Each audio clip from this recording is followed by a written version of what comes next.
bareeduun taalaa akkasiisin farsaa yaa faayifaayoon taalaa akkasiisin farsaa yetamurmii giisii ifukaa kizaasa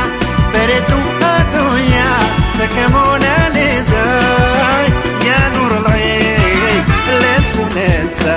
yaa nuural'ee yaa azeezaa.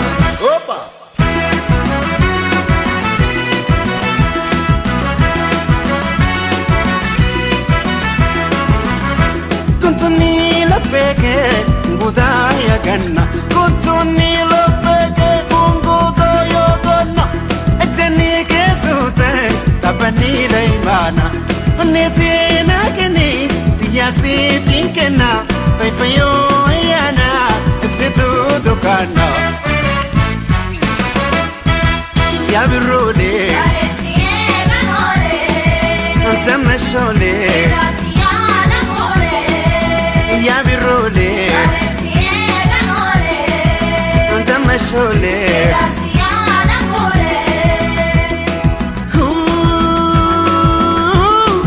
foto simbana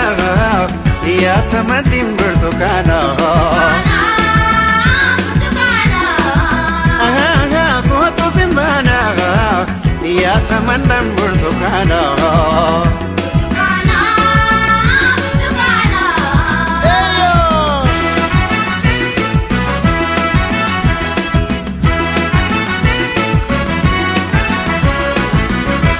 bareeduun taalaa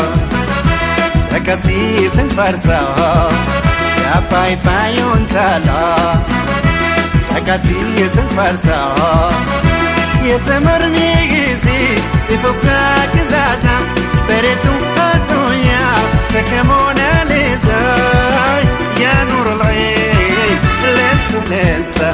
yaa nuural'ee yaa azeezaa.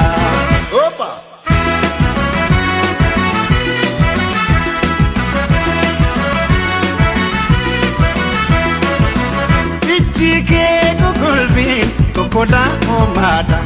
Ichike kukulvin kokola omada Mormike satawan deraga dangada Hidinke muskuda matinke lomida Hasawni ketama kalbina mafoda Ya birole Antamashole ya birole tamashole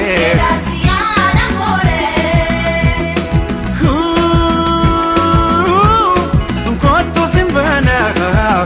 ya tamanam bertukana koto simbana ya tamadim bertukana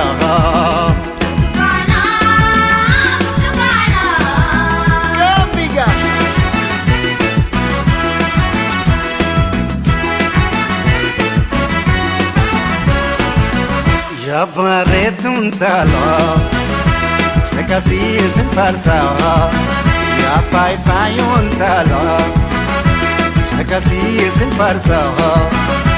yetamurmii giisii ifukaa kizaasa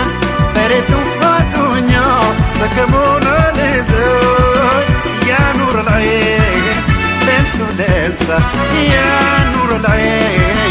yaa azeezaa.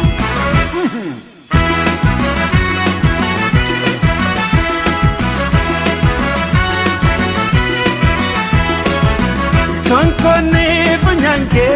akawan koram Konkoni funyanke akawan koram Sekanil kaketi adada nawam Netemeni dele amastal alfame Gamadi ajaltu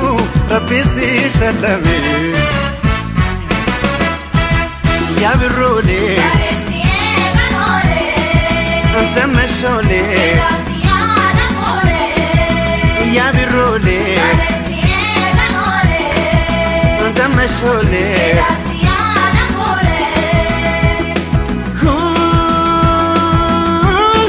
koto simbana يا تملم برتقانا كنت سمانا يا تمدين برتقانا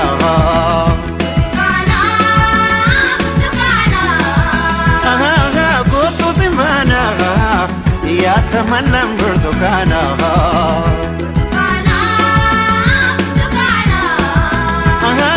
كنت سمانا يا تملم برتقانا